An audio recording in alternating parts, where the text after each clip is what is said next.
Meet Casey James Fury.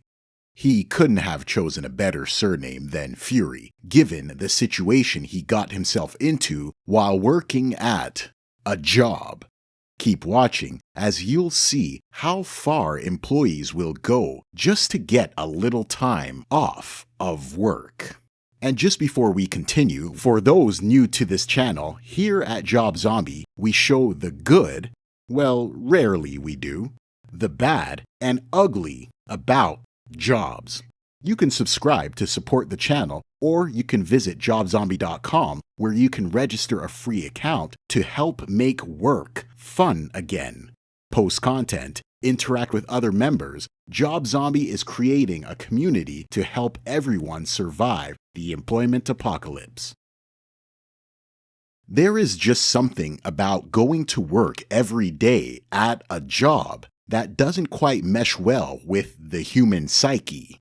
Job Zombie continues to prove that no industry is exempt from an assortment of employees that hate their jobs. Even the defense of a nation is just a job, as Casey found out working as support staff at the Portsmouth Naval Shipyard in New Hampshire.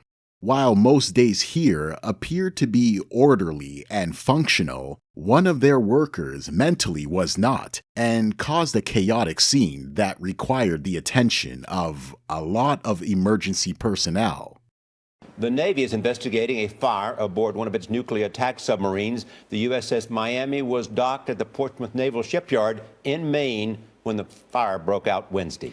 The USS Miami submarine has been in dry dock here at Portsmouth Naval for several months while it was being worked on. A fire broke out in the front of that submarine while people were on board last night.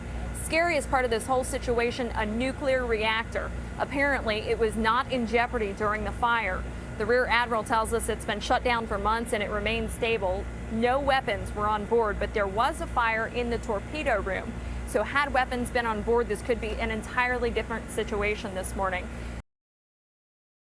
A man working at the Portsmouth Naval Shipyard who set fire to a nuclear submarine last May has been sentenced to 17 years in a federal prison. 25-year-old Casey James Fury confessed to setting the fire so he could get out of work that day. It caused nearly $500 million in damages, and in addition to prison time, Fury was ordered today to pay $400 million in restitution. At the U.S. federal courthouse this morning, Casey James Fury, a man who worked at the Portsmouth Naval Shipyard, told a judge, "From the bottom of my heart, I am truly sorry for what I have done. There was no intention of hurting everyone. I only wish I had found proper help for my problems before all of this happened."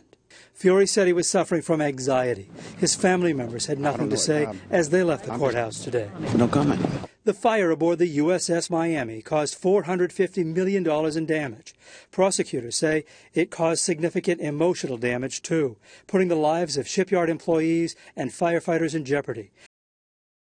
Yes, pretty wild indeed. Not referring to the fire, but the fact that he felt so restricted to go directly to his superior to tell them that he's going through some stuff and would just like a few days to mull about the things in life troubling him at that moment. There's no excuse for causing $450 million in damages, and this is what needs to be considered because he's now locked up in a prison for much longer than the amount of time off he was seeking. So what happened? See, many employees find it difficult to ask for time off because they worry that taking time off could be perceived as a sign of a lack of commitment to their profession, which could affect their job security or advancement.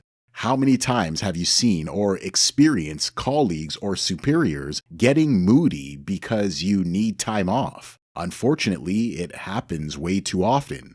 Employees oftentimes experience feelings of guilt, especially if someone feels like they are inconveniencing their team or manager. However, we can most assuredly tell you that your bosses are not experiencing any guilt denying your request for time off because, truthfully, they're also working a job and need to appease their superiors or customers if you report directly to the owner.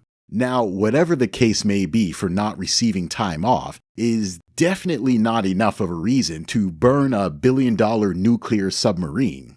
Just simply quitting would have helped both sides. And if you need help, we can assist you with moving on from your job with our free guide entitled The Employment Apocalypse Survival Guide. This is a handy resource that will give you tips and strategies on how to survive life with a job.